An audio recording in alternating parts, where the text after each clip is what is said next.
Episode 175 of the Read to Lead podcast is brought to you in part by cloud accounting software FreshBooks with a 30-day free unrestricted trial, no credit card needed. Visit freshbooks.com/read to lead and enter Read to Lead in the How Did You Hear About Us section.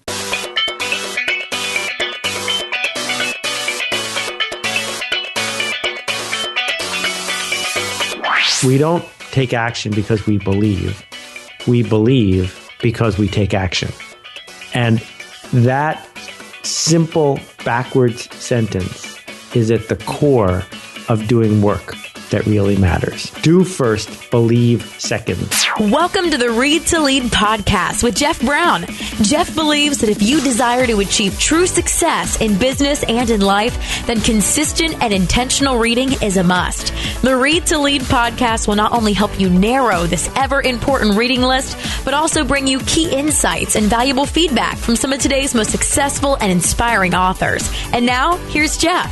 Hi there, and welcome to the podcast that is dedicated to your personal and professional growth, where we talk about things like leadership, personal development, productivity, career, business, marketing, sales, entrepreneurship, and much, much more. This weekend marks the 4th anniversary of the Read to Lead podcast. So what I've done is select my 4 favorite episodes, one from each of the 4 years of the podcast. My personal favorite from each year.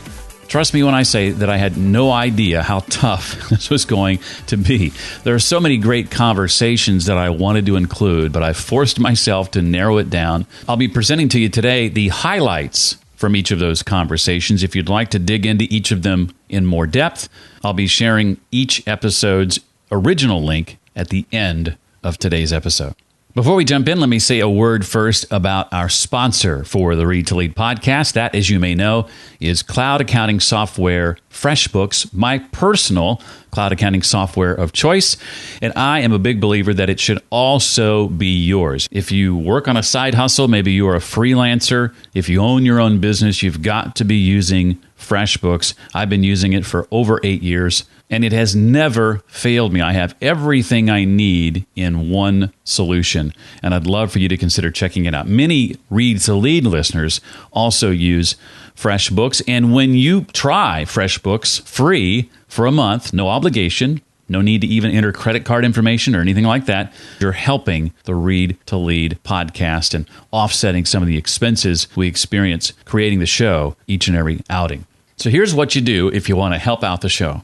You go to freshbooks.com/read to lead, and then you enter Read to Lead in the How Did You Hear About Us section, and you'll immediately get access to all of FreshBooks features for 30 days with absolutely no obligation. Again, that URL one more time is freshbooks.com/read to lead. I hope you'll check them out today and discover what I discovered way back in 2009. It's the absolute best cloud accounting software option available today.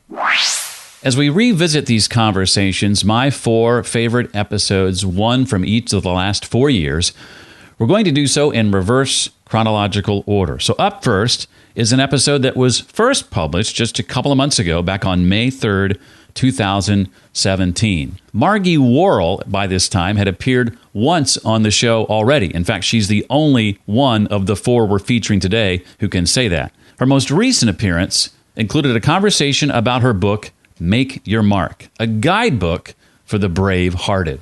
Now, in the book, Margie draws on both her personal experience and her professional background in Fortune 500 business, psychology, and coaching to equip people like you and me with the mindset, strategies, and skills we need to rethink risk, find opportunity in adversity, and overcome the inner roadblocks to enjoy greater success in work and in life. In the book, Margie lays out a 7-step framework for living a bigger, more meaningful life. And she says that we have ever more the means to live, but ever less the meaning to live for. Can you unpack that for us a bit, Margie? Yeah, sure. Well, look, today we know there is epidemic levels of depression and reliance on anti-anxiety drugs, and there's incredible levels of suicide and self-harm and so many of these things. There's like an epidemic, and I think that it's not related to what we have in our life. It's related to how we feel about what we have in our life, and there's often a lack of meaning. And so, I guess the drive behind writing my book, Make Your Mark, is because I have a passionate belief that every human being is born for a purpose and that we're all here to make an impact, to make a mark that no one else can.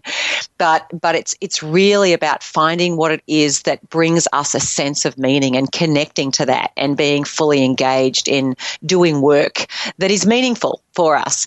And it's by connecting with that we're able to be braver and we're able to be more resilient. And so I do think it's not a lack of affluence that holds us back or a lack of opportunity generally. It is really just a lack of being connected to a purpose that's bigger than ourselves. I want to ask you, why do you think it's so important that we dare to create a vision for our life that exceeds our current capacity to even achieve that vision?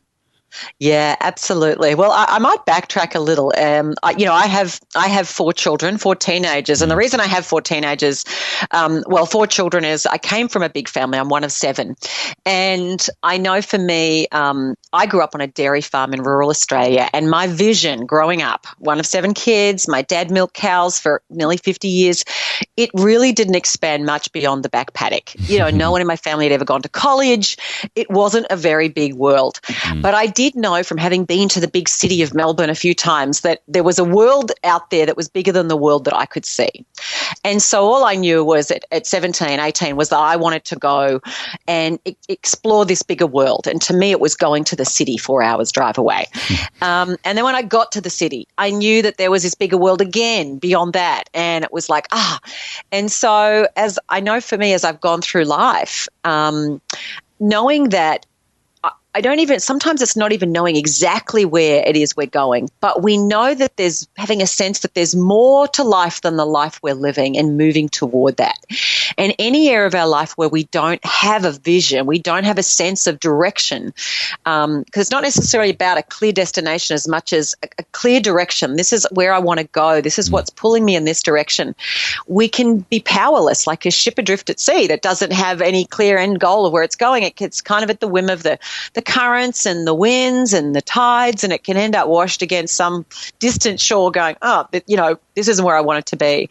And so I think we have to connect with something that inspires us, even though it expands our current ability to achieve it. And, I know when my husband and I decided to have our 4th child, I truly was like, I don't know, how do I start it? I was starting a second career doing the work I am now. How do I do that? I had no idea how I was going to manage mothering 4 kids and having a whole new career in empowering people and coaching and speaking and writing. But it was sort of just trust that I'll figure it out. And likewise, I meet people who are passionately engaged in doing something. They haven't figured it out. They don't know exactly how they're going to get there. But by being excited about where they're going, they do figure it out. And I think we do ourselves such a disservice when we set our sights only on what we absolutely know we can achieve, even though it may not be something that really lights a fire in us. And so to anyone listening now, I get people to do this exercise in Make Your Mark. Sit with the big question. If you could live the biggest life that you can imagine, what would it look like? What would you be doing? Who would you be for the people around you? What would you have more of? What would you be doing less of? How would you feel every day? What value would you be adding? And when we connect with that bigger vision, with as much clarity as we can, but it's okay if you haven't figured it all out, it really does ignite a spark in us that allows us to tap into resources and to even attract opportunities, because, in our brains, once we connect with it, suddenly with that reticular activating system, we start seeing opportunities that we might have missed otherwise. So I do really encourage people to connect with a big vision, even if it scares you, even if it leaves you going, I don't know if I can do it. Just be brave. And my experience is that we never dare to do things that we don't have it within us, the resources and capability to achieve. And this dovetails nicely into this concept of upgrading our mental maps that you talk about. Some of us have limited mental maps that often don't really reflect reality, right? Yeah. I mean, you think about how many times people take a dud turn using their GPS in their car, right? Or, in the old days with a paper map, and you get there and you're like, well, this isn't how it is. Well, I mean, for all of us, we all have our own set of mental maps. It's the assumptions, the beliefs, the stories, the rules, even the biases that we have from how to get from point A to point B, how to be successful in a job, how to have a marriage, how that works, how to raise kids, how to make money, save money, all of those things. And some of those things get us what we want, and sometimes our mental maps don't. They can leave it as a dead end, continually coming up dead ends. We can go down roads that are very rocky and bumpy and take lots of detours versus there's an easier path to get there. And so yeah, that's where I do have a whole step in the book that's about upgrading our mental maps, because let's face it, your best thinking got you here. Where you are today is based on all the choices that you've made. And while there are circumstances that are outside of our control, it's really the choices we make and how we respond to things that determine where we ultimately end up.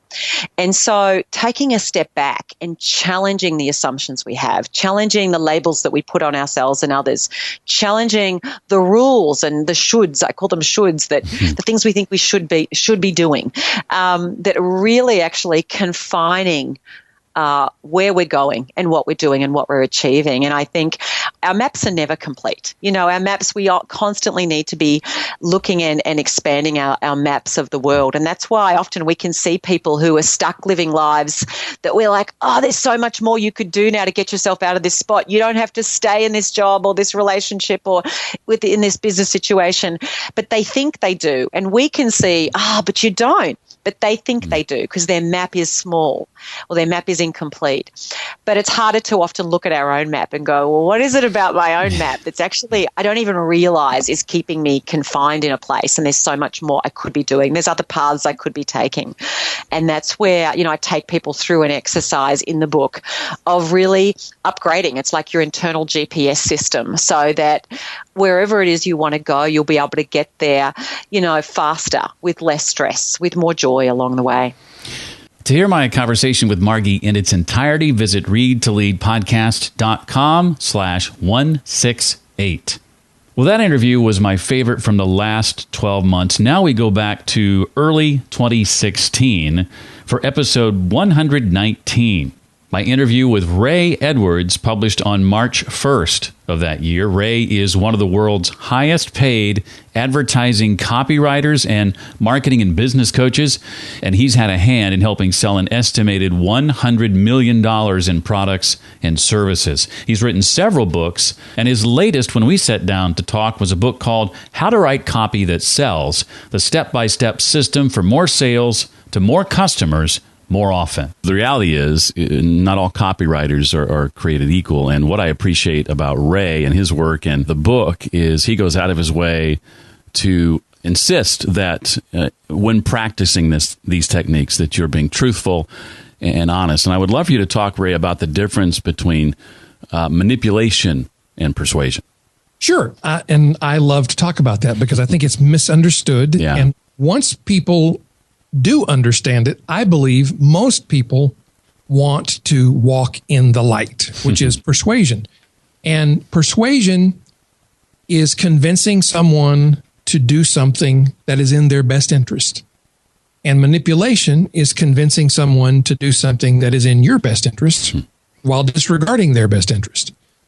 And so a huge part of it, this is where people get confused, a huge part of the difference between persuasion and manipulation is the internal motivation of the person attempting to persuade or manipulate. And it can look the same from the outside in many ways. But one way to know if you're being persuaded or manipulated is the difference between internal pressure and external pressure. And we all understand this. If you're talking to me, Jeff, about a book that you love and you're just being effusive about it and saying how wonderful it is and how I really should read this book, I begin to feel an internal pressure that says, I want to read that book. It's not that you're twisting my arm or trying to force me into reading the book or use guilt or embarrassment or shame to get me to read the book. You just have helped fan the flames of desire for the outcome that I believe reading the book will get me. So that's internal pressure. External pressure would be if you cornered me in front of a bunch of friends and said, this is a really fantastic book. All smart people have read this book. Have you read it, Ray? Would you like to? Well, now that feels like external pressure to me. And probably a better example would be if you're at a car lot and you're looking at cars and you get approached by the salesperson who puts their arm around you and suddenly they're your best friend in the world and they're inviting you to sit down in the car and you tell them that you're just looking and they say, well, what are you looking for? And you say, well, I'm looking for a red Camaro. And they said, well, if we had a red Camaro, would you buy it today? And that's instantly you feel the external nature of that pressure and it feels bad. So probably the most succinct way to say this is that persuasion is something you do for someone. Manipulation is something you do to someone. I actually sold cars back in the day for about 1.5 years. And one of the reasons I didn't do it for very long and didn't do it very well is because I was not comfortable with what were oftentimes the tactics I was being taught to use to be successful. Yes. Well, when I entered the internet marketing space a few years ago, I began hearing this phrase, sales letter, thrown around a lot. This holdover, I think, from last century. Help us understand what this thing is, Ray, what it's designed to do, and give us some insight into what makes for an effective sales letter when we're marketing. Well, you're right. It's a holdover from the previous century. It came from the world of direct mail selling when the pioneers of that industry started sending letters in the mail that were designed to sell us things. And many of us will remember the Columbia House Record Club, where you could send them a penny and they would send you 11 albums and then they would send you one every month and it was almost impossible to cancel. I did that, yeah. So that was called a sales letter for obvious reasons. And so when the World Wide Web came along, one of the early pioneers was a gentleman named Marlon Sanders, and he was the first person I saw do this. He actually made a web page that was essentially a sales letter from the direct mail world put online as one long scrolling web page. And as far as I know, he was the first person to do this. Maybe he wasn't, but as far as I know, he was. And it was incredibly effective, especially for the first couple of years, because nobody had ever seen this on the internet. And it was, the reasons it was effective were, first of all, it was different. Secondly, there was no distraction. There were no menus, no graphics, no other things to click on. There was just the one centralized message that led you to an inevitable conclusion, which was either buy this or don't. And so it was very few choices to make, just one or the other. And it worked really, really well. Now, that, like anything else that works well, became overused and overdone and got filled with people who started using the techniques of manipulation to try and supercharge their sales letters. And it quickly developed the stigma of being a really hypey, sleazy kind of way to sell things online. In fact, people, when they just saw something that had the appearance of one of those sales letters, and they became known for having lots of big red headlines and marked up with fake marker and highlighter, and which is ridiculous because nobody can highlight the internet. But it worked anyway. It gave those letters a human touch. So that's how it all got started. And people began to refer to the page on your website that sells your product or service as your sales letter or your sales copy. And so now some people still use that approach, and the only people upon whom that works are people who are in that industry who've been taught almost like a catechism that this is the way you must sell things online if you know what you're doing. And so they will only buy from other people who use those kind of scammy looking sales letters.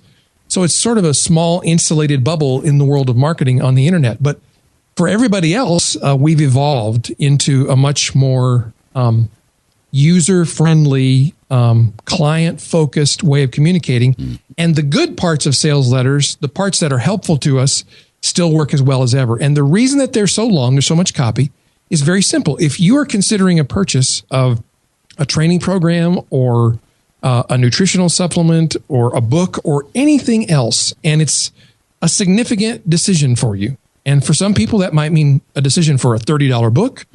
For other people, it might mean it's not significant until it's something that's $1,000 or more. But whatever's significant for you, the more information you have, the easier it is for you to make a decision. And so sales copy is often longer than we might be comfortable with because we have to answer every question that people might come up with, and we have no idea which ones they may ask and which ones they may not.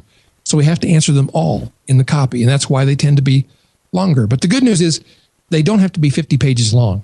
I'm actually in the process of writing what I would consider to be my first official sales letter, and have gotten stuck a number of times in the process. And so being able to read your book, and particularly that section, has been very, very helpful. And one of the things I like about it is it's a reference guide. I mean, this will be a book you refer to again and again and again as you dive into these things. And I don't believe that I'll ever write another blog post title or an email subject line, for example, without first referring back to another one of the chapters in the book, Chapter 3. Ray, what are the most important things we should keep in mind when developing our email subject lines or our blog posts? Well, that's a great question, because the headline is the most important piece of copy you will write. It's all important, but if you don't get the headline right, nobody's going to read the rest of it. So it doesn't matter how good the rest of it is. And John Caples, who is one of the great pioneers of the direct response marketing industry, said once, if you can come up with a good headline and lead, that's the beginning of your sales copy, you are almost sure to have a good ad. But even the greatest copywriter can't save an ad with a poor headline. And so just substitute in blog post or sales copy page or whatever you're writing for ad, and you get how important it is. And I believe there are 5 essential qualities of a compelling headline. And there's probably more, but these are the 5 that I believe are most important. And number 1 is it grabs attention. So that's the number 1 job, is to just get the reader's attention. And it has to either make a claim or a promise or evoke an emotional response or stir up curiosity. And ideally, it would do all 3. So an example of this would be, this is just a riff on a classic headline that was originally written, by the way, by John Caples.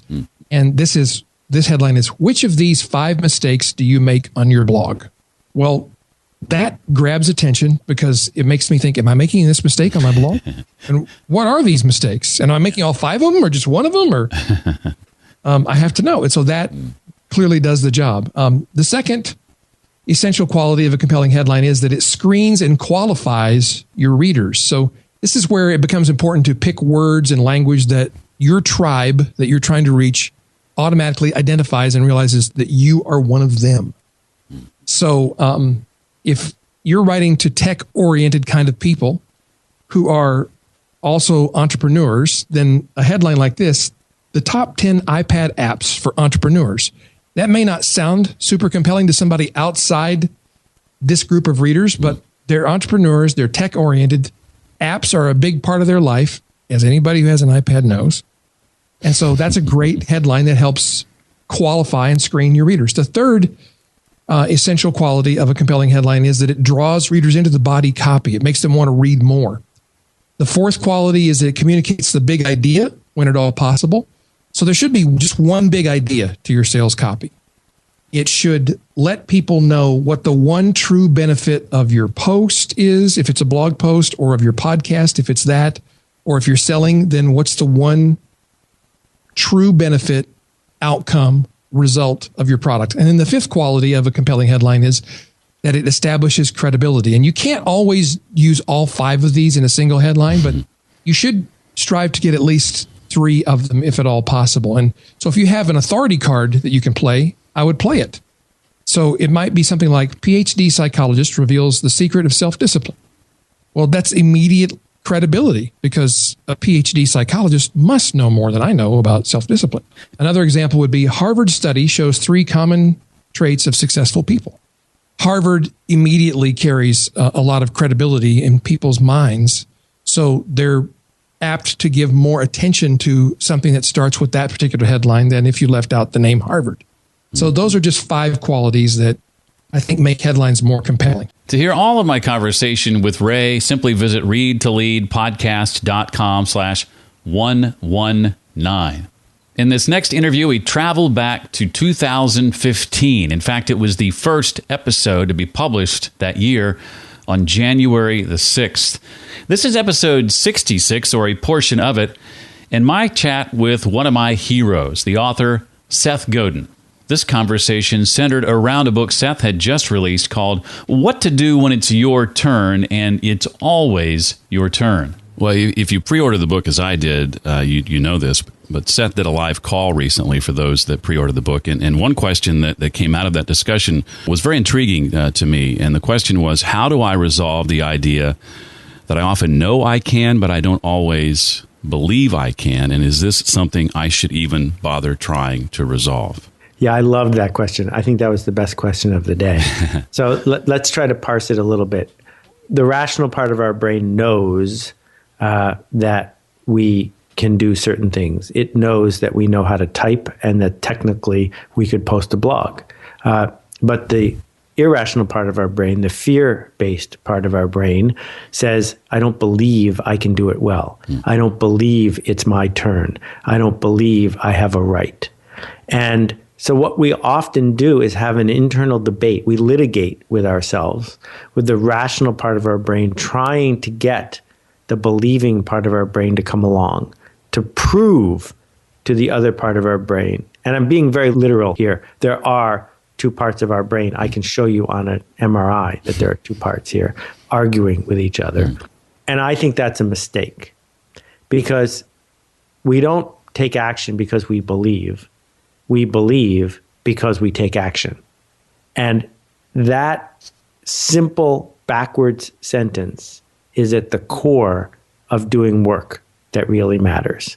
That you see this when someone goes and does something radical, and then 2 or 3 people tentatively copy them, and then 30 people copy them, and then suddenly everyone's doing it. Well, the reason that it took a few cycles is because seeing really is believing, and even more than seeing, doing is believing. So what we have to do if we want to make a difference, do first, believe second. And we can train ourselves to do that. And another thing that came out of that discussion that I appreciated was you said you can either present a story to people who want to hear it, or you can change people into people who want to hear it. Can you unpack that for us a little bit? So the people who pre-ordered my book, and thank you, Jeff, for being among them, got 50,000 copies, well, 47,000 copies so far of the book. Those people didn't get a hard sell. There were no retail establishments. There were no fast discounts, exploding offers, and relentless banner ads. I just whispered to the people who had been trusting me for 10 years, here it is. So I didn't have to change the minds of those people to get them to get the book. Now, those people all have a book in their hand that they can share. So they can go to someone with way more force and leverage than I can. And they can say, here, this changed me. Maybe it will change you. And that's a different strategy than the marketer, the publisher, going to market and saying, everyone, you need this. Because that doesn't usually work. As a coach, a podcast coach specifically, I sometimes hear from clients or run into folks who are up against a wall, and they'll say something like, the world just doesn't get what I do. And they're on the verge of giving up, thinking that because of that, it makes what they're doing not important or less important. How would you respond to them? Well, the first thing I would do is point out that they were really smart to hire you as a podcast coach. But the second thing is that reassurance is overrated. There is no amount of reassurance that is sufficient to get you to believe. That external reassurance is something that we seek all the time. Amazon has ruined the lives of countless authors by publishing for all to see reviews from unnamed anonymous critics. And I have never once met an author who said, I read all my 1-star reviews and now I'm a much better writer. So 3 years ago, I stopped reading my Amazon reviews, and it was one of the smartest decisions I ever made. Because if someone goes to the trouble of giving you a 1-star review, the book wasn't for them. It's not that the book was bad, it just wasn't for them. And dismissing that not hating those people, not resenting those people, but just saying it's not for you and permitting yourself to do great work for the people who it is for is freeing and frightening. And it's frightening because as soon as you realize you don't have to please everyone, the last excuse you have for doing your best work goes away. Not only one of the best conversations of the last 4 years, maybe the best Read to Lead interview of them all. Seth Godin. To hear that conversation in its entirety, you can visit readtoleadpodcast.com/066. For our fourth and final conversation, we go back to year one. The Read to Lead podcast was still in its infancy on March 6th, 2014.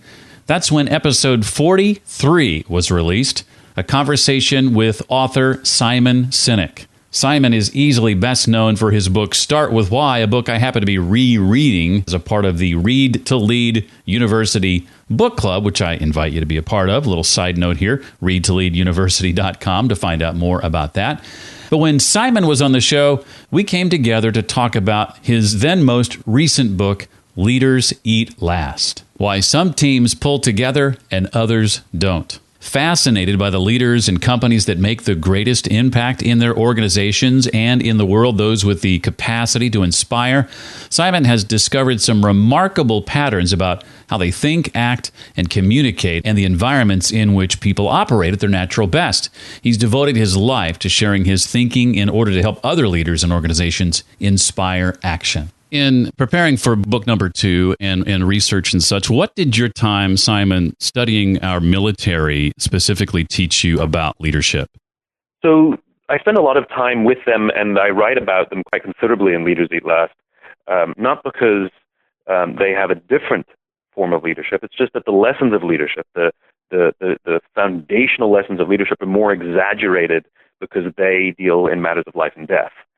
So where things like trust and cooperation for us may be luxuries or nice ideas or things to talk about in an interview, for them they're an absolute necessity because absent trust and cooperation, people will die. And so if you have something that is required, if trust and cooperation are a necessity, how do you go about creating them in an organization? And so I learned a lot of lessons about where trust and cooperation come from the military, and they are absolutely transferable to any group or organization. Like I said, the lessons are just exaggerated in their line of business. And basically it all boils down to how we feel amongst each other and what we feel the responsibility of leadership is. True leaders are responsible for the people in their charge. They take responsibility for their lives. Too many of our leaders in our modern organizations feel that their job is the to take responsibility for the numbers or the performance of the organization. And this is the furthest thing from the truth. The reality is a leader's job is to look after the people, and the people's job is then to look after the numbers in the organization. Back in episode 30, we're at episode 43 now. We chatted with Liz Weissman, the book Multipliers. And one of the takeaways for me from that conversation with Liz, Simon, and I'd love to get your thoughts on this because I know you delve into this as well, is this approach to leadership that reasons that I'm supposed to have all the answers as a leader, or I can't have someone who reports to me who's smarter than I am. What problem does that mentality create for organizations in your view? Well, it's a complete fallacy that the person at the top has to have all the answers. What would be the point of having people then? Are they just robots, automatons, there to execute on all the brilliant ideas and correct answers that the leader has? No, of course not. Of course not. The more people involved who offer a different perspective, then the more perspectives you will have, the more solutions that become available.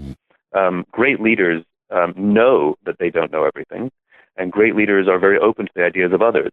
What their responsibility is to set the course, in other words, articulate a clear vision that we're working towards, which is different than a big goal, and to give the people the resources and protect the people. But yes, this idea that my credibility as a leader is tied to my intelligence or my capacity or capability are complete nonsense. I used to believe the lie, is the word you use, the lie of the safety that a job provided. You know, how safe is it, though, when one person's decision can mean you don't have it anymore? You know, right, exactly right. In fact, that happened to me a little less than a year ago, a job I'd held for 14 years. You say that this myth of job stability may be, though, the least of our worries. Which is ultimately worse, Simon, not having a job at all or working every day at a job that we hate? So the statistics and the studies are clear on this, which is that people who have no job tend to have the same levels of stress or lower levels of stress than people who work in a job they don't like. So think about that. Going to a job you hate or going to a job you don't love is actually more stressful than not having a job at all. And you know, and this is sort of a remarkable thing. And what it starts to inform us is that as human beings, we're social animals. Our happiness, our success, our survival, our health depend quite a great deal on how we feel amongst the people with whom we live and how we feel amongst the people with whom we work. This is what work-life imbalance is. It has nothing to do with how much yoga we do. Work-life imbalance is that we feel safe at home, but we don't feel safe at work. In other words, we don't trust that our leaders have our interest in mind. And when there's this underlying stress, tension, fear, whatever you want to call it, when there's this underlying belief that our leaders would sooner sacrifice us to save the numbers and wouldn't sacrifice the numbers to save us, what that does is it makes us, there's a biological and anthropological reaction to that kind of feeling, which is we become paranoid, we become cynical, we become mistrustful, and we become self-interested. Of course, because if we don't trust that someone else will look out for us, we have to look after ourselves. Any organization, anybody that feels that, compelled to write a CYA email means that they work in an organization where they don't trust their leaders. Because why would you invest time and energy to write a CYA email if you didn't fear anybody? Of course you wouldn't, right? So these things are symptoms. And think about it from a leadership perspective. Your people are spending time to write emails to cover their own behinds as opposed to working hard to solve the problems to advance the organization. Well, guess what? That's a leadership problem. That's not the problem with your people. That's a problem with you. Ouch. To hear more of my conversation with Simon Sinek, all the way back at episode 43, it's readtoleadpodcast.com/043. And there you have it, what I believe to be my favorite and best episodes, one each from the last 4 years. Margie Worrell, Ray Edwards, Seth Godin, and Simon Sinek. To find more on each of these episodes all in one place, you can visit the show notes page created for this episode. That, of course, is readtoleadpodcast.com/175 for episode 175. Well, I hope you agree that this was a great way to start off the second half of 2017 and what is the beginning of year 5 of the Read to Lead podcast. For comments or questions, feel free to shoot me an email, jeff@readtoleadpodcast.com.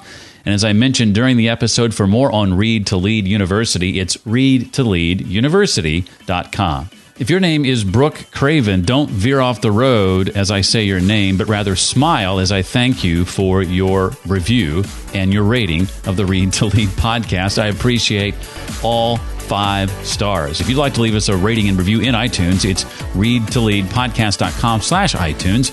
You can also leave one on Stitcher if that's your platform of choice, readtoleadpodcast.com/Stitcher. Finally, remember our sponsor, FreshBooks, making this episode possible. FreshBooks.com/readtolead. And to take advantage of that free 30-day trial, enter Read to Lead in the How Did You Hear About Us section. Well, that's going to do it for this week. I look forward to seeing you next time for the next episode of the Read to Lead podcast. Thanks so much for listening to the Read to Lead podcast. As a subscriber, we challenge you to be more than just a passive listener. Become a vital member of the community. Visit us on the web at readtoleadpodcast.com. Until next time, remember, leaders read and readers lead.